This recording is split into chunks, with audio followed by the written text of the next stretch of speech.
আলাইকুম বন্ধুরা, কেমন আছো গো সবাই? আশা করছি সকলে ভালো আছো আর সুস্থও আছো। সুক্তার লাইফস্টাইলে আরও একটি নতুন ব্লগে সকলকে জানাই ওয়েলকাম। আলহামদুলিল্লাহ আমরাও অনেক ভালো। আজ হলো সোমবার, তো সকাল থেকেই আজকে ভিডিও শুরু করেছি। দেখতেই পেলে ছেলে মেয়ে দুটোকে স্কুলের বাসে উঠিয়ে দিয়ে এলাম। আর এখন এই যে রান্নাঘরে চলে এসেছি, রান্নাঘরের সমস্ত কাজ সকালের সেরে নিয়েছি।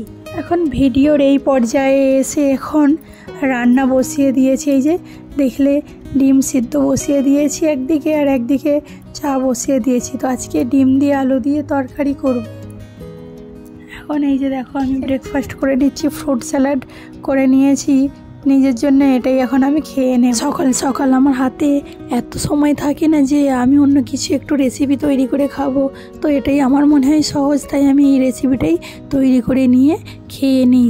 চলো খাওয়া দাওয়া তো করে নিচ্ছি ঝটপট করে, এবার রান্নাটাও বসিয়ে দিই। এবার সবজিগুলো কেটে নেওয়ার পালা। চলো সবজিগুলো কেটে নিচ্ছি। এই যে আলু পেঁয়াজ কেটে নেবো, ডিম রান্না করবো যেহেতু, আর এদিকে একটু উচ্ছে ভাজা করব, তাই উচ্ছেগুলোও কেটে নেব। তো একে একে সব সবজিগুলো আগে কেটে নিই। এদিকে একটু ব্ল্যাক কফিও করে নিয়েছিলাম, আর সবজিগুলো এদিকে আমার কাটাও অলরেডি কমপ্লিট হয়ে গেছে। এইবার রান্নাঘরে চলে এসেছি, এখন রান্নাও বসিয়ে দিয়েছি। তো ডিমটা একে একে ছাড়িয়ে নিচ্ছি। ওদিকে ততক্ষণ পেঁয়াজটা একটু ব্রাউন কালার হোক, ওর মধ্যে সব মশলা দিয়ে কষিয়ে নেব, আর একদিকে ডিমটাও এক হাতে ছাড়িয়ে নিচ্ছি। তো ঝটপট করে হয়ে যাবে। ওদিকে হালকা করে মশলাটা কষাতে থাক, এদিকে ডিমটা ছাড়িয়ে নিই, তারপরে ডিমগুলো সব ভেজে নেব। এদিকে এই যে মশলা একে একে সব দিয়ে নিয়েছি, লঙ্কার গুঁড়ো, হলুদ গুঁড়ো, যা যা সমস্ত মশলা লাগে সেগুলো সব দিয়ে নিয়েছি। এখন ভালো করে কষিয়ে নিচ্ছি। এরপরে আলু দিয়ে ভালো করে কষানো হয়ে গেছে, এবার পানি দিয়ে দিয়েছি। এবার ঢাকনাটা ঢেকে দিয়ে দুটো সিটি দিয়ে আলুটা সিদ্ধ করে নেব, তারপরে আবার ডিম দিয়ে নেব। এদিকে রান্না বসাতেই রান্না বসিয়েও দিয়েছি। আর এদিকে আমার হাজব্যান্ডের এক ফ্রেন্ড এসেছে, তো উনি 2-3 দিন থাকবে। এদিকে ডিম ভাজাও আমার হয়ে গেছে। তো এখন আমি একটু উচ্ছেটা ভাজবো বলে ওই কড়াইতেই ডিমটা ভেজে তুলে নিয়েছি, উচ্ছেগুলো কেটে নিয়েছি, উচ্ছেগুলো ভাজা করে নেব। উচ্ছে খালি আলু না দিয়ে এরকম ভাজা করলে খেতে বেশ দারুণই লাগে।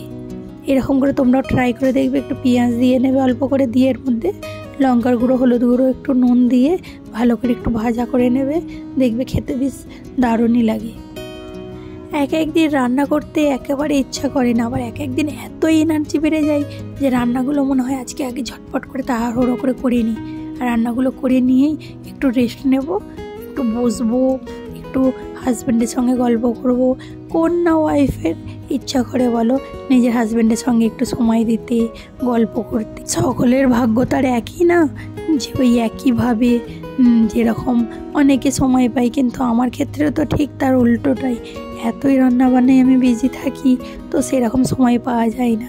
এই দুপুরবেলা একটু সময় পাই, ছেলে মেয়েগুলোকে স্কুলে পাঠিয়ে দিই বলে তাড়াহুড়ো করে কাজগুলো করে নিয়ে একটু সময় পাই। যেদিনে ছেলে মেয়ে ঘরে থাকে সেদিনে তো নাজেহাল অবস্থা হয়ে যায়। সচরাচর আমি খুব একটা বাইরে ঘুরতেও যাই না, বেড়াতে যাওয়া তো হয় না, কারণ আমার হাজব্যান্ডের সময় থাকে না। ওনার যখন উনি একটু সময় পান, উনি একটু রেস্ট নিতে চেষ্টা করেন, আর একটু মোবাইল নিয়ে উনি ব্যস্ত থাকেন। তো ওনাকে সেরকম আমি বলিও না যে চলো আমাকে একটু বেড়াতে নিয়ে চলো। মাঝে মধ্যে ইচ্ছা করে, কিন্তু সব ইচ্ছা তো আর পূরণ হয় না। হয়তো একদিন বললে, খুব যদি বলি তখনই নিয়ে যাই।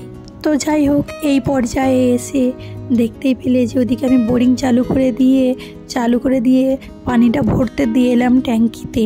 আর এখন আমি ওদিকে ভরতে দিয়ে এসেছি, আর একটা আন্টিকে বলে এসেছি, দোকানে থাকে ওই আন্টি, বলে এসেছি একটু দেখতে, কারণ আমি তো ওখানে দাঁড়িয়ে থাকলে আমার আর হবে না। ঘরের মধ্যে অনেক কাজ আছে, রুমটাকে ক্লিন করে নেব। এদিকে টাইম হয়ে যাচ্ছে, রান্না তো কমপ্লিট হয়ে গেছে, কিন্তু এবার পরিষ্কারগুলো তো করতে হবে, পরিষ্কার পরিচ্ছন্নগুলো ক্লিনিংগুলো করতে হবে। এদিকে ছেলে মেয়েগুলো যাবার সময় ঘরদোরগুলো খুব একটা তো পরিষ্কার থাকে না, ওদের জন্য দৌড়দৌড়ি করে এদিক ওইদিক সব কিছু ছড়িয়ে ছিটিয়ে থাকে। তো তখন সকালে তো আর সময় পাই না ওইগুলো পরিষ্কার করার, তাই দুপুরবেলা ওগুলো রান্নাগুলো আগে কমপ্লিট করে নিয়ে তারপরে একে একে সব পরিষ্কার করে নিই।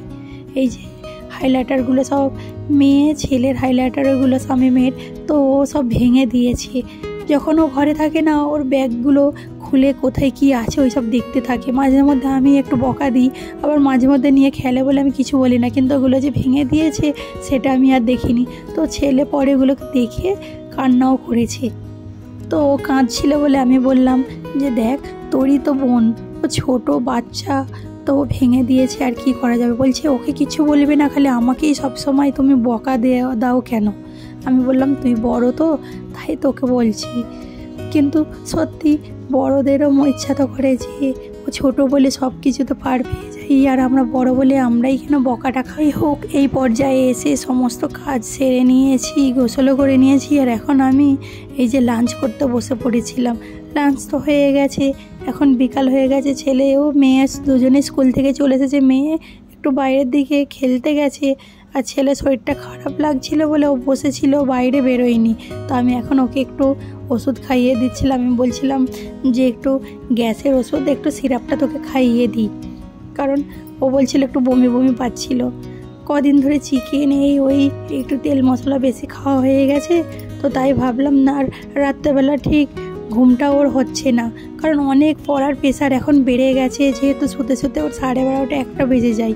অনেক লেখা করতে হয়, পড়া করতে হয়, তো তাই ওর একটু লেট হয়ে যায়। আবার সকালবেলা ঘুম থেকে 7টা বাজলেই উঠিয়ে দিই, 8টা বাজতে বাস আসে, স্কুলে যাবে, 1 ঘন্টা তো সময় লাগবে রেডি হতে, ওয়াশরুম যেতে। তাই এদিকে ওই যে ছেলেকে রেডি করে টিউশন পাঠিয়ে দিলাম, আর এখন আমি গ্রিন টিও নিয়ে নিয়েছি, সন্ধে হয়ে গেছে।